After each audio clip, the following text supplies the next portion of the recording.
1, 2, 3. Do it. Oh.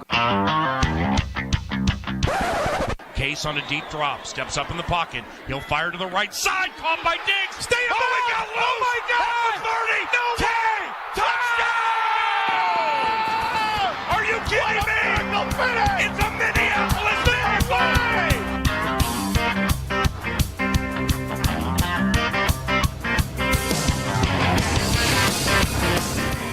All right, we're coming back in for another edition of the Skoldiers podcast. I'm your host, Ed Brownmarkle. With me, as always, Mike Anderson. How we doing, Mike? Doing all right. A tough loss on Thursday. Not much more you can say about it than that. But before we dig in a little bit on that, a couple surprises around the league. So let's take a look at a couple things we want to point out here. Firstly, how about that Sunday night game? Or Sunday afternoon game. It felt like night game because it took so long. Tennessee over the Eagles. Yeah. Tennessee now with a couple of big wins against some, obviously the former, or I guess defending Super Bowl champion, and also beating a team in Jacksonville that a lot of people in the national media like, and I know you and I like quite a bit as well. So, Tennessee is trying to stay a little bit healthy, and I mean they've shown they've got playmakers that can win football games. You voted their 9-6 over the Jags. Tough fought victory. I wish I would have been able to watch that game. That must have been a fun one to watch. Defensive battle. Then 26-23 over the Eagles in overtime. The third overtime game of the day. Just this NFL this year is just absolutely nutty. We've had an overtime game, and I think every single week so far. Yeah. Two ties, so I don't know. It's going to be an odd year, especially for standings now with a tie on each side of the aisle there. So Tennessee, I think we pegged these guys a couple years ago as a team to watch because they started amassing all these pieces, all these draft picks, all these defensive pieces, and I think they're finally starting to put it together, starting to get some quality wins under their belt. And you know what? Watch out, Jags. These guys might be fighting you for the division. Yeah, I mean, they kind of remind me of that Teddy Bridgewater-led team, with the infamous Blair Walsh miss, but just kind of a gritty team that really plays together well, and they stay in a lot of football games. And at the end of the day, if you've got a decent defense and you can keep it close, I mean, you just want to end up with a chance to put the ball into, in their case, Mariota's hands. And give them a shot to go down and win it. So, it'll be. I'm excited to watch them the rest of the way and see what they can do. Yeah, definitely exciting. One thing I pegged at our preview show or prediction show, Pittsburgh is now 1-2-1 after their recent loss to the Ravens. What do you make of this group? Is this just Lev Bell? Is this what's going on in Pittsburgh here, man? Yeah, I mean, I certainly think the loss of Bell, is a big deal. I did just see here just that before we started recording that it looks like he's expected to report during the Week 7 bye if he's not traded ahead of time. So I guess that doesn't make a lot of sense to me based on what he seems to be holding out for. So I'm not sure what, but it looked like from a verified source he's expected to report here in a couple weeks. But I don't know. There's still a lot of talent there, and I think I wouldn't be shocked if all of a sudden they figure it out and rattle off 4 or 5 wins in a row, and then all of a sudden they're 7-2-1, and we're not talking about them as a bad football team anymore. But right. Certainly they need to figure it out, much like the Vikings, sooner than later. Absolutely. No time like the present to figure that out. Yeah. Last little tidbit here. Fitzmagic becomes Fitztragic again against the Bears, and the Bears hang 48 on them. Yeah. Obviously not all his fault, but certainly last week he threw quite a few interceptions. Granted, a lot of them were Treadwell-esque, where they were off receivers' hands, whatever, but it appears that they had made a decision that they were going to move to Winston, and, now they did. I think they got a bye this week, and then they already announced he's going to start coming back. But you never know. I don't think we've seen the last of Ryan Fitzpatrick this year. So we'll find out, I guess. Yeah. Yeah, I'm sure we'll see him again. But I tell you what, he gave us that awesome image of him with the chains and the sunglasses and just the beard and everything. You know, can't take that away from him. That's he was balling out for the first 3 weeks, but magic ran out on him. Anything else around the league that you want to talk about before we hop into the Vikings at the Rams? I guess there wasn't too much this week. I thought it was interesting the Colts went for it in overtime on like their own. I think it was 40, like their own 40. Yeah. So 4th and 4, Andrew Luck threw it kind of at the feet of the receiver, couldn't make the play.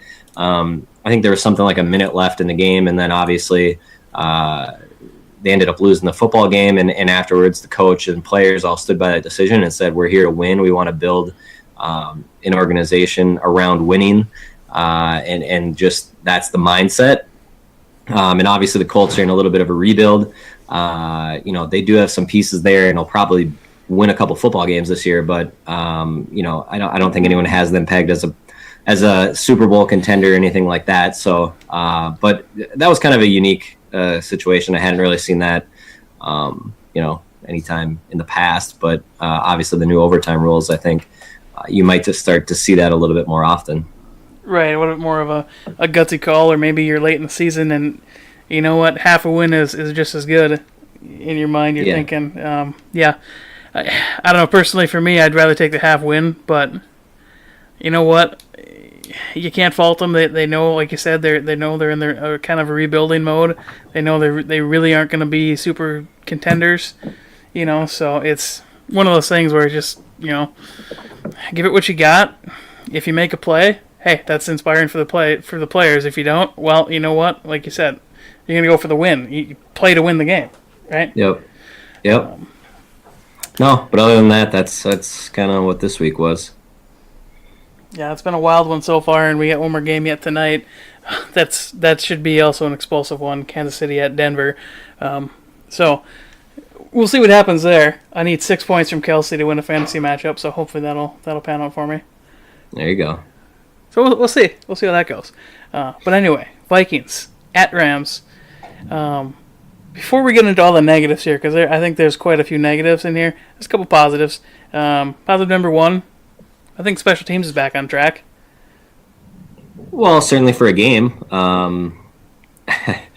Bailey looked the part. I mean, his first few kicks, I think one of them his first kick went off the upright and in. And there was a couple that were kind of tight to the post, if you will, but I believe he was perfect on the night, so that was good. I think get some kicks under his belt here, and hopefully that's not a talking point for us any further this season. Absolutely. It was good to see him kick because, as we mentioned, he didn't kick anything besides the one kickoff or the two kickoffs he did in Buffalo. So, not in Buffalo, versus Buffalo. So, yeah, good to see him finally get that. Like you said, that one bounced off the uprights. I'm not too concerned about that. That's just him getting back on the rhythm and still winning, so still counts. Yep. A small boon we're going to get this week, though, is Kentrell Brothers is coming off of his 4-week suspension for substance violation. So he'll be back. He was a contributor last year on special teams, so maybe that gives the special teams an extra shot in the arm coming into Philadelphia. Anything specific you can think he brings beyond that? Because he's definitely not going to be starting linebacker. Right. No, I mean, I think you nailed it with the special teams boost, and that's been a problem this year. So I would assume that he would probably come in right away and contribute, and hopefully, again, special teams becomes not a talking point every week, As it shouldn't be at this point. We should have what is supposed to be, touted as one of the best special team coaches in the business. So we really should never have to talk about it.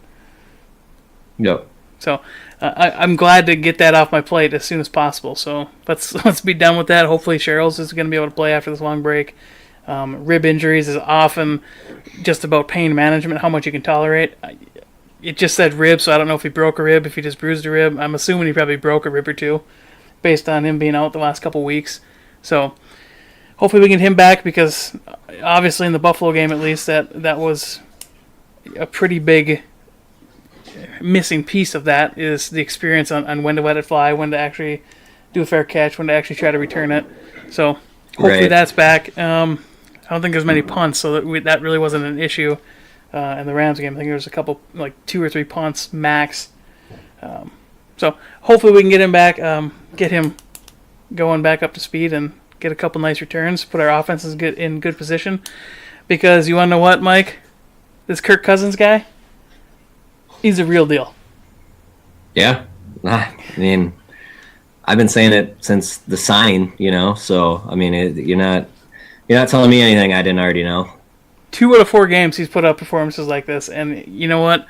The whole offense was just in a funk in that Buffalo game, so if this is the new norm to expect for Vikings fans, if we get rolling and we can easily drop almost 40 on a team that's supposed to be as good as defense as the Rams are, I mean, you got to be feeling good about what this team looks like going forward if you can figure out what's wrong on defense, because the talent's still there in defense. We'll get into that later, but Kirk's able to just drop points. We were able to keep pace with one of the highest scoring offenses so far this year. Anything else to note here? Then otherwise, me just saying, can we extend him early again? Yeah. I mean, I don't really have anything to add. I mean, he's the real deal. It's a legitimate quarterback. And as you know, the NFL has shifted to much more of a passing league. So it's going to be fun to watch with Thielen, Rudolph, Diggs. The assumption that Dalvin Cook, rejoins the offense at some point this year. It's fun to watch the offense. And ideally we get a defense that starts to figure it out. And then, I think a lot of us are sitting here seeing the different pieces come to play in various games, but we still haven't really put it all together.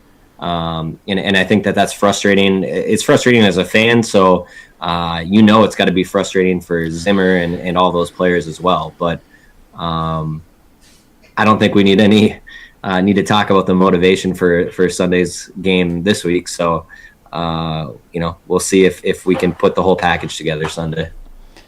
Absolutely. So speaking of the defense, what the hell's going on, man? I don't know. I mean, it's a problem right now. Roads are open. Barr is just, I don't know. Barr obviously gave up, I think, 3 passing touchdowns. He's lower in the bar right now. And Goff, now let me, first and foremost, if we have any Rams fans that are listening, Goff made some unbelievable throws. Nothing against Goff, man. He was... No, I mean, we had a couple of them. We had good coverage. I mean, that back right corner of the end zone through double coverage was dropped in there. Cooks on the play after Rhodes kicks the flag and comes out. I mean, that coverage wasn't that bad. Still, Cooks makes a nice diving grab. There were some really great throws against us too. But, that happened in the Philly game in the NFC Championship. It's like, they just awesome throws. And I just think now it's almost like I'm starting to catch myself. Maybe I'm looking for, excuses for these guys. And I don't know. It's become a weekly thing. And, what we gave up, what was it? 38. We gave up 29 to Green Bay. We gave up 27 or whatever to Buffalo. It's frustrating to watch your offense put up a lot of points, obviously with the exception of the Buffalo game, and only have 1 win to show for it right now. Right, which you'd think coming into this year with the defense we had last year, you would think if the stat read that you were averaging 23 points a game, that you were sitting 3-1, and your losses to the Rams. Instead, we're sitting 1-2-1 with losses to Buffalo, the Rams, and a tie to Green Bay. Yeah. So yeah, and at the end of the day, we're 1-2-1. That Green Bay tie is huge, especially when you want to talk about trying to win the division. But now you have a Bears team that's 3-1 out of nowhere, and you're starting to get to that. I mean, you're at the quarter point of the year, so this isn't baseball. This isn't 160 games. It's not NHL. It's not. We're a quarter of the way through the season, and if this was a brutal first 5 games, we knew that.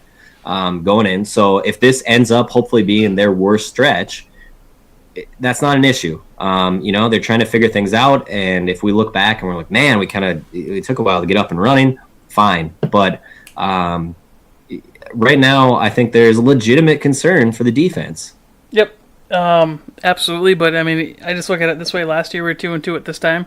Obviously, it's not every year you're going to rattle off 11-1 following 2-2 first 4 games. That's what we did last year. There's no reason why we couldn't this year. Obviously, the Philadelphia game is going to be huge, but they're not looking unbeatable right now. They got beat by the Titans in a lot of situations where I feel we're more capable of taking advantage of what we're seeing from Philadelphia. I think our offense should have a much better day than Tennessee had based on what we have for weapons and a quarterback, right? So we came into this year looking at week 4 and week 5, and we knew that those were going to be a tough couple games. We knew we were going into Green Bay. That was going to be a tough game. So I think any outside fan looking through this, if we win in Philadelphia, we end up 2-1. I think you're pretty happy with that result. Yeah, you have to go through the season and look at everything that's been happening. I mean, you've got the Everson situation, which in hindsight now, I think might have played a major role into that Buffalo game. Obviously he's a big locker room guy, a leader on the team, and the team certainly knew about the situation. Right. So, and we oftentimes forget, like, these are still human beings, right? If you have one of your best friends that you go to work with every day, right, and all of a sudden he's having an issue, you don't know what's going on, are you going to be 100% at work? If that's, right. One of your best guys that you're constantly working on teams with? No, you're not going to be 100%. Your mind's going to be a little bit elsewhere. It's a human factor, right? Yeah. So, I think there's just been a lot of things going on, and are we starting slower than I thought we would? Yeah. But at the same time, I wanted to get through this. I felt if we got through this at 3-2, I was most likely going to be content and feel comfortable moving forward. And can we get through it 3-2? No, but we can get through it 2-1, and that without a loss to Green Bay, which is huge. And it is huge because at the end of the day, we want those home playoff games, and to do that, certainly you need to win a division. So I don't know. It's just I'm getting concerned. Like, where's the pressure? That first week, I was just thrilled. I'm like, oh my God, we're gonna set records on pressures, and maybe we don't get them and sack them every time, but we're all over Jimmy G, and it seems like that was 2 seasons ago at this point, because Goff, I think we got him once, but for the most part, I felt like he just dropped back and was able to throw clean almost all game. Right. I don't know what you thought on that, but certainly felt like he had a lot of time. Same thing. Same thing with Green Bay. We just didn't really call that game, I think, adequately from a pressure standpoint. You didn't dial up blitzes when you needed to, and when you did, you didn't get home quick enough, and you let it go in the flats, right? So I'm right there with you, and part of this makes me think, like, he sat down. It's like Zimmer sat down with DiFilippo after he was hired and said, okay, how'd you beat us in the NFC Championship game? And then he holistically changed how he started calling things. Like, he started changing schematically what we've been doing well to kind of combat how we were attacked. Not realizing that, like, 95% of the time, as long as we're disciplined in what we're doing, the way you call the games, say for the NFC Championship game, works just fine.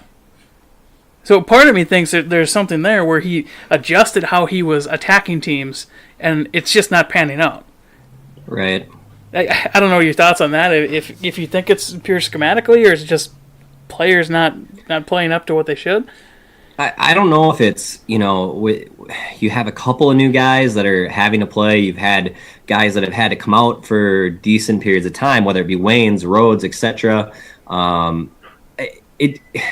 feel like we're so close to playing decent defense, but then it's like, okay, we need this last stop, and a guy gets free for, whether Chris Ivory gets off on a 55-yard screen.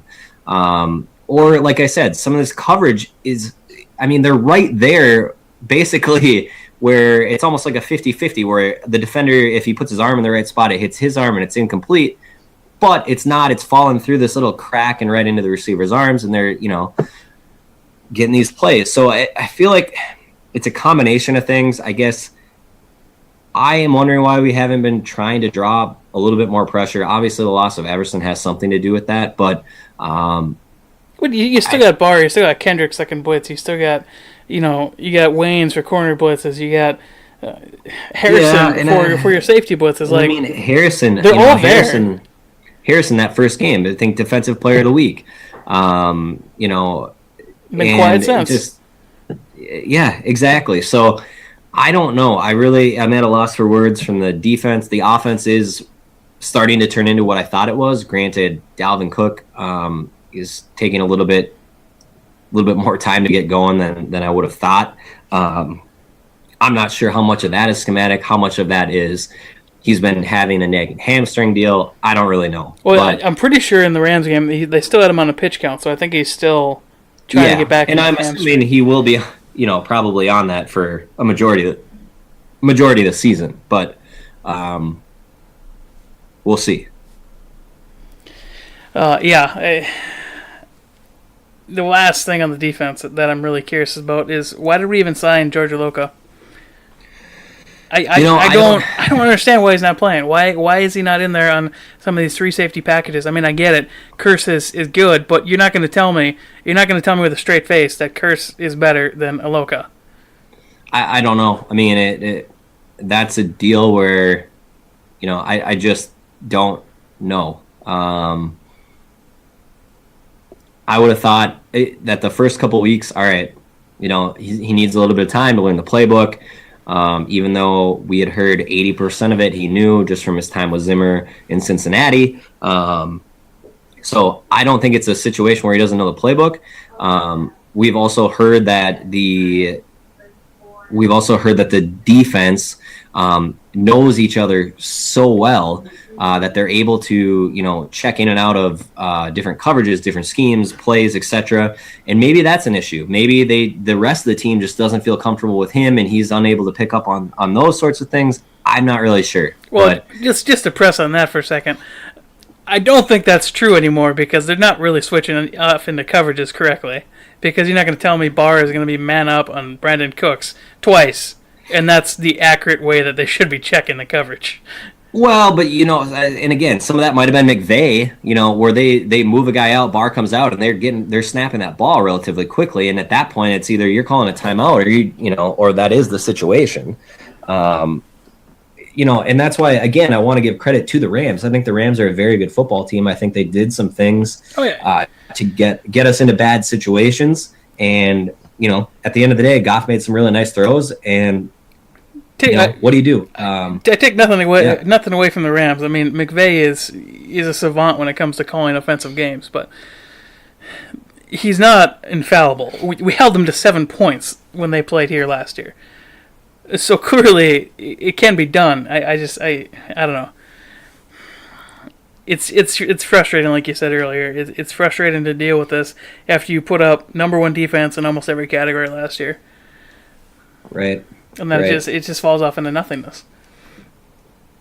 Yeah, I mean, I don't know. Like I said, I'm just as confused as probably most of our fans are. Don't really understand what's going on from a defensive side of things, and my only hope is that they do figure it out because I think this offense is here to stay. Thielen, Diggs, Rudolph. I mean, Thielen, Diggs had huge games.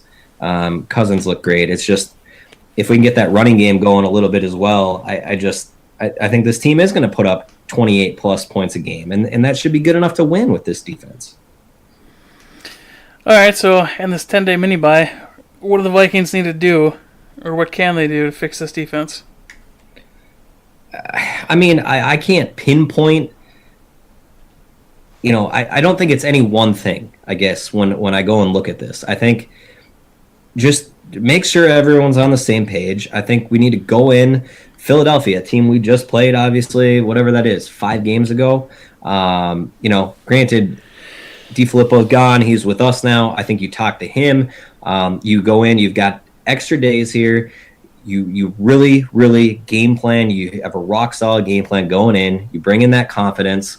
And at the end of the day, you know what? I don't know that it's in this, we need to mix up what we're doing massively on defense. This is still, the talent is there. We've seen this defense perform at a high level. I'm not at the point where I need to tear it down and kind of rebuild a little bit. So let's just, let's kind of cover up a little bit. And ultimately, I think they know what's at stake this week, right? We were just talking before the show. 1-3-1 versus 2-2-1 is a pretty significant difference. So I don't know. What do you got? Any specific things you'd like to see done differently? Yeah, I think you just gotta follow the KISS rule. Keep it simple, stupid. Like, don't get cute with this anymore. Just get back to basics. Get some confidence back in this defense. All right, Yeah. I can only imagine this defense, like, what they must be thinking, because they've given up so many passing yards the past 3 weeks. It's ridiculous, right? This week was literally the worst passing defense performance in Zimmer's history. Okay, history, his entire coaching career. Okay, that's how bad this was. This was bad. No, that's take nothing against the Rams. They're a good defense or good offense, but we're better than that, and we should have been able to just slow them down just a tish more than that. So I think you got to get back to basics, just get back to what they're comfortable with, and hopefully from there you can throw in maybe a couple of those exotic blitzes like you used to do and make Anthony Barr a feared entity again. Right now, I don't think anybody's respecting Anthony Barr when he's coming on his double A gap pressure. I don't think they're respecting any of our ends right now. They should, but they're not, because we're just not getting home, or the coverage breaks down quick enough to where they can, chuck it out before they get sacked. Right. So keep it simple.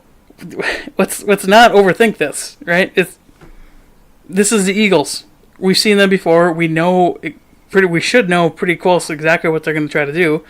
They're not going to change their offensive schemes just because they lost DiFilippo.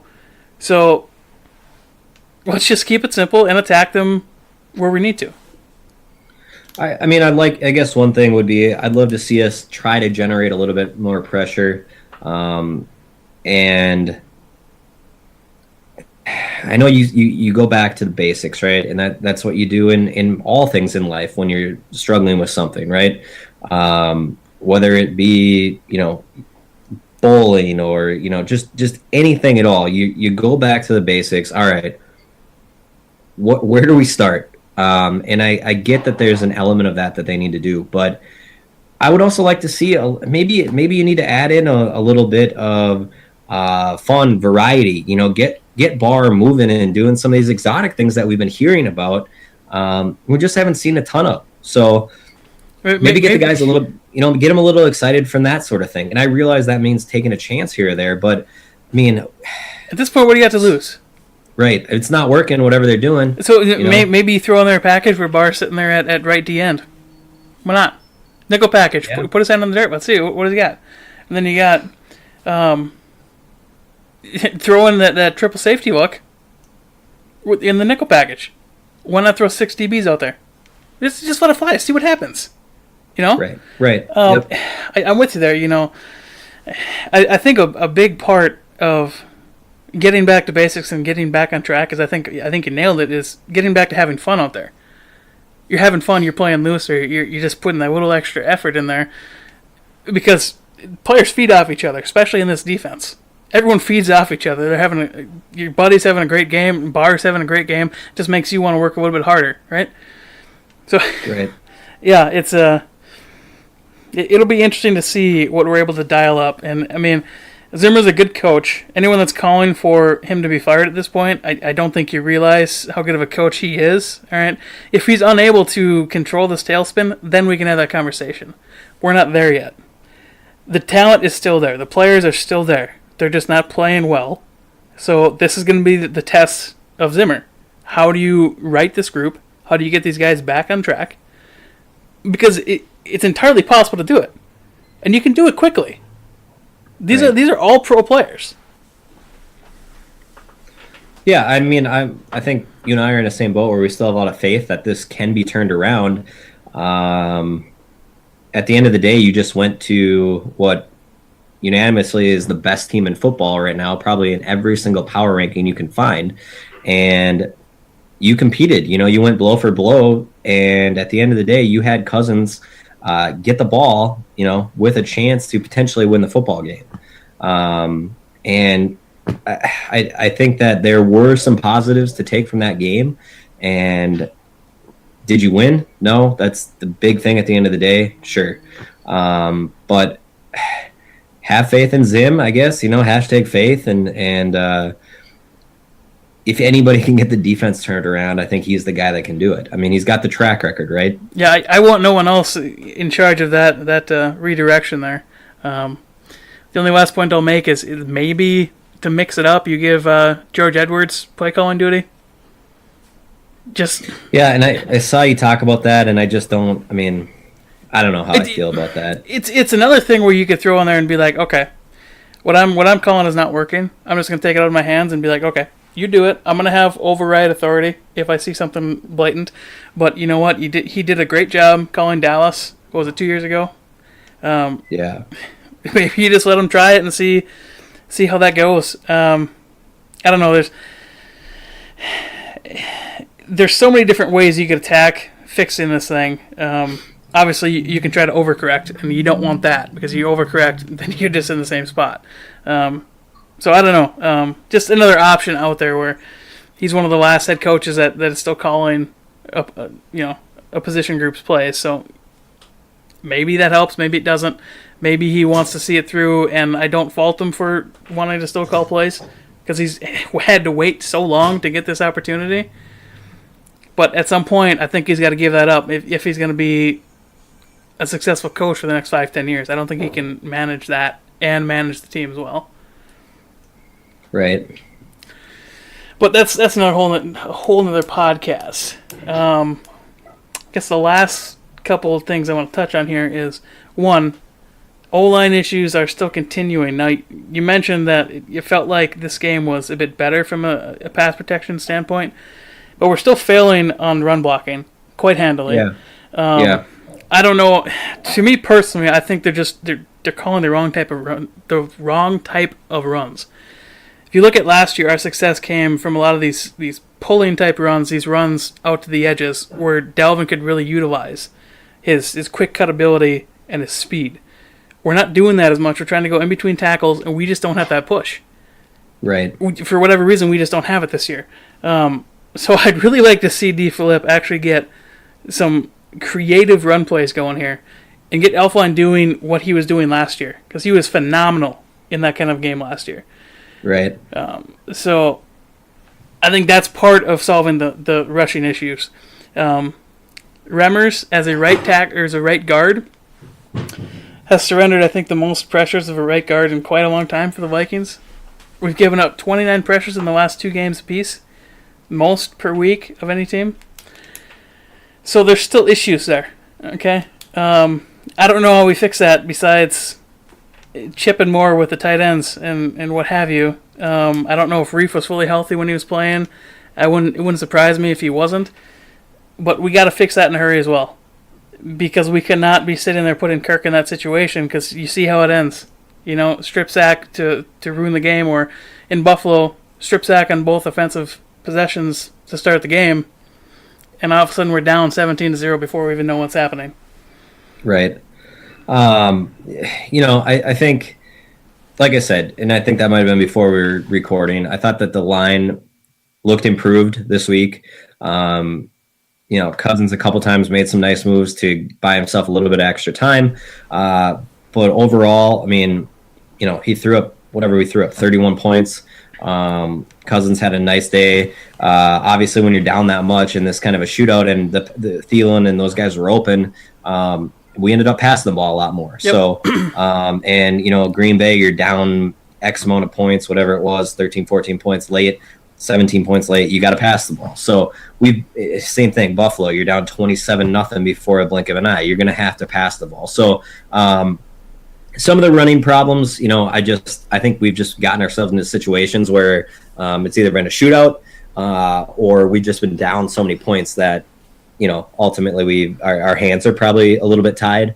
Sure. But I think Delvin will get it going. Obviously he's got a hamstring deal. I'm glad that we get a little bit longer time here. I don't know if he's going to play Sunday or not, but my hope would be that he's going to be available. And, let's just hope that he can get healthy. And he's going to get going. I mean, I think I saw a stat that he's like second in missed tackle percentage this year. Right. So, I mean, he's still got it. It's just we just got to get him going a little bit more, get him the ball in space. And I think DeFilippo is going to be just fine at doing that.